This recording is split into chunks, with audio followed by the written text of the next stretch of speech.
Lacey plopped down in the chair next to Laney's with a huge sigh. Laney didn't hate it here. Coming here had always given her a sense of peace. She liked the quiet, the only sound crickets chirping in the grass or the closer buzz of a bee in the flower bed along the porch. At night, sometimes the wind blew or rain fell in a monotonous drone that lulled her to sleep. Today, though, she felt restless. The July air seemed to be holding its breath, waiting for something. She felt that same sense of anticipation inside her like the flutter of butterfly wings. Something was about to happen. She didn't share these thoughts with Lacey, who would have made fun of her. "You are so dramatic," her younger sister often said. "You should have been an actor or a writer or, well, anything but an accountant." "I'm going to bake some cookies," Lacey said, shoving herself out of the chair. Her sister had never been able to sit still for long.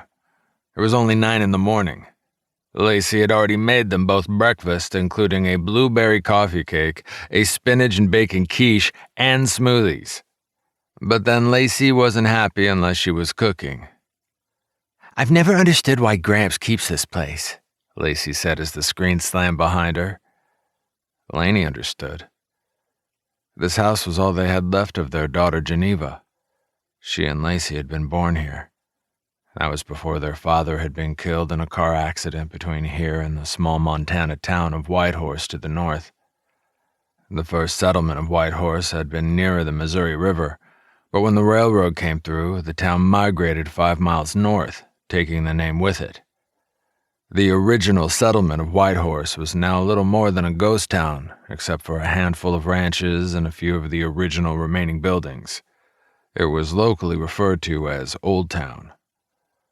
Old Town Whitehorse had once been the home of horse thieves who'd been either hanged or forced out by the early settlers.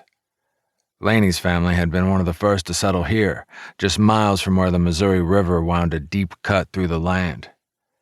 This house and the early memories of their daughter were all Gramps and Grandma Pearl had.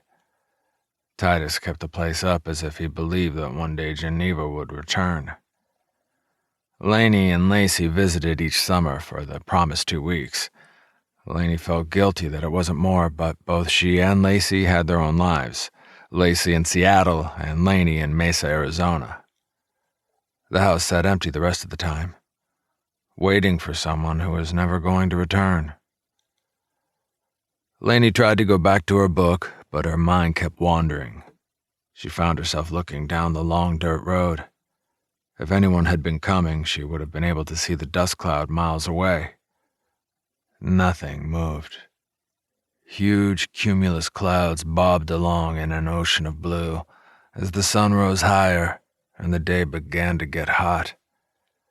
A cloud floated over, casting a dark, cool shadow over her. Laney shivered, sensing a change in the air. An instant later, she was startled by the unexpected thunder of hooves as her cousin Maddie came riding around the end of the house.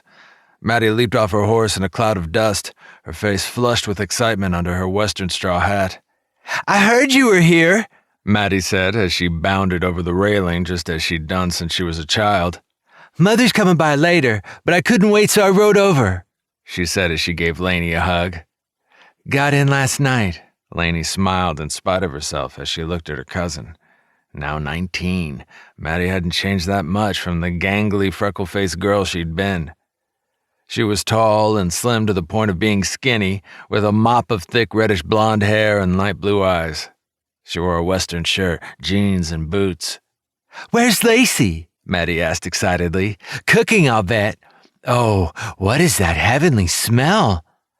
From inside the house came the warm, rich scent of chocolate chip cookies baking, even though it was way too hot to bake. As if that had ever stopped Lacey. "Who wants a warm cookie?" her sister called on cue from inside the house. "Guess who?" Maddie called back laughing, then looked at Laney, her expression sobering. "I wish you lived here. I hate these short visits. They're never enough." She gave Laney another hug, hanging on longer this time. Laney sensed a small shudder in her cousin's thin frame. She pulled back, taking Maddie's arms to look at her.